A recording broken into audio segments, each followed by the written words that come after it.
দেব।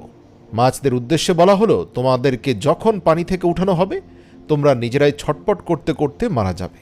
এর ফলে যখনই মাছকে পানি থেকে বের করা হয় মাছেরা ছটপট করতে থাকে এবং মাছের দেহের সমস্ত রক্ত এসে তার গলার মধ্যে থাকা একটি বিশেষ গ্রন্থিতে জমা হয়ে যায়।